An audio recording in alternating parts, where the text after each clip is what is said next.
कक्षा 12वीं की छात्रा हूँ। मेरा आपसे प्रश्न यह है कि यह एक कटु सत्य है कि महिलाओं की उन्नति, सुरक्षा एवं स्वतंत्रता के भरपूर प्रयासों के बाद भी आज वह सुरक्षित नहीं है। इस बारे में आपके क्या विचार हैं? क्या कहा? महिलाओं की सुरक्षा नहीं है, सुरक्षित नहीं। वर्तमान व्यवस्था में महिलाओं की सुरक्षा हो ही नहीं सकती। सनातन संस्कृति में ही वह बल और वेग है जिससे मातृशक्ति की रक्षा हो सकती है।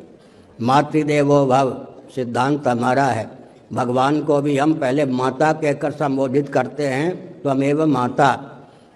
10 महाविद्या में कुमारी कन्या भी हैं, विवाहिता भी हैं, विधवा भी हैं। तीनों को आराध्या माना गया है। हमारे यहाँ मातृदेवो भव, ये जो देवी हैं, मातृशक्ति हैं, इनको इतना अधिकार दिया गया है कि साक्षात जगदीश्वर को जन्म दे सकती हैं, जगत पिता को पुत्र बना सकती हैं, चाहें तो जगत जननी को राधा के रूप में, सीता जी के रूप में पुत्री बना सकती हैं। प्रबुद्ध ऋषियों को, सिद्धों को भी पुत्र बनाने की क्षमता सनातन धर्म की देवियों में है। ऐसी स्थिति में केवल अर्थ और काम की पिटारी के रूप में जब मातृशक्ति को देखा गया, समाचार पत्रों के माध्यम से, सिनेमा के माध्यम से, हर प्रकार से इनके अंग प्रत्यंग के वो आकर्षक बनाकर इनके प्रति जैसे आग के प्रति पतंगे टूट पड़ते हैं, मनुष्यों की भावना उत्तेजित की गई। आधुनिक व्यवस्था की देन है। हमारे यहाँ तो पहले विचार कीजिए, 2 उदाहरण देता हूँ। आर्षव प्रणीत हमारे यहाँ 2 इतिहास हैं। एक वाल्मीकि महर्षि ब्रह्मर्षि के द्वारा प्रणीत वाल्मीकि रामायण, उसमें एक विश्व युद्ध का वर्णन इसके कारण है जी। अयोनिजा भूमिजा भगवती सीता के शील पर प्रहार करने का, कटाक्ष करने का प्रयास किया रावण ने। हमने उसको कुल कुटुंब के सहित मरवाने का मार्ग प्रशस्त किया। एक देवी के शील पर अगर कोई कटाक्ष करता है, हम सनातन वैदिक आर्य क्या करते हैं, विश्व युद्ध को मोल लेते हैं। एक विश्व युद्ध का वर्णन है महाभारत में। अयोनिजा भूमिजा स्वर्ग लक्ष्मी स्वरूपा द्रौपदी के शील पर घर के देवरों ने कटाक्ष करने का प्रयास किया। भगवान श्री कृष्ण ने, वेदव्यास जी ने, मैत्रेय जी ने, उस समय के ऋषियों ने कहा गाजर मूली की तरह दुर्योधन आदि को काट डालो। 2 विश्व युद्ध हमने एक एक देवी के शील की रक्षा के लिए किया। हमारी संस्कृति यह कहती है। इसलिए हमारे यहाँ मातृदेवो भव, शंकराचार्य महाभाग का जन्म भी माता के गर्भ से हुआ था। हमारा जन्म भी माता के गर्भ से हुआ है।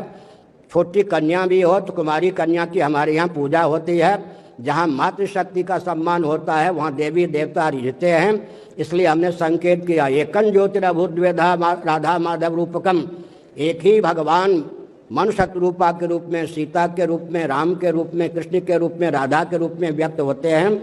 मातृशक्ति का जो तिरस्कार हो रहा है वर्तमान विधा से, अर्थ और काम की है, पिटारी के रूप में मातृशक्ति को देखा जाता है। हमारे यहाँ जगत जननी के रूप में देखा जाता है, पराचिति के रूप में देखा जाता है, आराध्या के रूप में देखा जाता है। हमारे पूज्य गुरुदेव स्वामी करपात्री जी महाभाग विश्व के मूर्धन्य विद्वान, तपस्वी, ब्रह्मवेत्ता, सर्वमान्य, कम्युनिस्ट भी उनके प्रति आस्था रखते थे। लेकिन वे नवरात्र के दिनों में स्वयं कुमारी कन्याओं का पूजन करते थे। हम लोग मातृशक्ति की आराधना करते हैं। इसलिए हमने संकेत किया कि माताओं के शील की रक्षा के लिए सनातन संस्कृति के अनुरूप व्यक्ति और परिवार की संरचना अपेक्षित है। हमारे यहाँ तो देवियों का पूरा सम्मान, 2 विश्व युद्ध हमने एक एक देवी के शील पर केवल कटाक्ष करने वालों को दंड देने के लिए मोल लिया। बाल सिंचित नहीं होंगे तब तक मैं बाल नहीं गूंथूंगी। भगवान श्री कृष्ण संधि कराने के लिए जा रहे थे। बहुत बढ़िया महाभारत जो गीता प्रेस से प्रकाशित है उसमें चित्र है। द्रौपदी खुले हुए बालों को यूं लिए और श्री कृष्ण को कहा, सखे हस्तिनापुर जा रहे हो, ध्यानपूर्वक सुनिए। शांति दूत बनाकर ये 5 पांडव आपको भेज रहे हैं। इन खुले हुए बालों का क्या होगा? अगर आपने शांति दूत होकर युद्ध से पीछे हटने का मार्ग प्रशस्त किया तो सुन लीजिए, मेरे पेट से जो 5 पुत्र रत्न उत्पन्न हुए हैं उनको सैनिक बना दूंगी। सुभद्रा के पेट से उत्पन्न अभिमन्यु को सेनाध्यक्ष बना दूंगी। पांडवों के निर्णय को, श्री कृष्ण आपके निर्णय को न मान करके इन 6 के माध्यम से युद्ध की घोषणा कर दूंगी। ये द्रौपदी के उद्घाट भगवान श्री कृष्ण ने कहा संधि का प्रयास करूँगा, लेकिन जो चाहती हो तुम उसी को होने दूंगा। तुम्हारे खुले हुए बाल दुशासन के रक्त से सिंचित होंगे, तुम प्रसन्न होगी। तुम्हारी प्रतिज्ञा का निर्वाह करना मेरा काम है। एक संकेत करता हूँ, पूरे महाभारत का सारांश। भगवान लीला पूर्वक क्षत्रिय वंश में रामकृष्ण के रूप में उत्पन्न होते हैं। भगवान भी लीला पूर्वक दो से डरते हैं, एक ब्राह्मण से, और ब्राह्मणों से अधिक डरते हैं पतिव्रता देवी से। भगवान भी किसी का सबसे अधिक सम्मान करते हैं, भगवान भी लीला पूर्वक डरते हैं। तो किससे डरते हैं? पतिव्रता देवियों से। इसलिए मातृशक्ति सर्वोत्कृष्ट है। मातृशक्ति जन्म से ही आराध्या है। भोग की भूमि के रूप में, पिटारी के रूप में, अर्थ काम की पिटारी के रूप में इनको देखना कलुषित विचारधारा है। मैं किसी एक तंत्र का नाम नहीं लूँगा, 3 तलाक की चर्चा चल रही थी।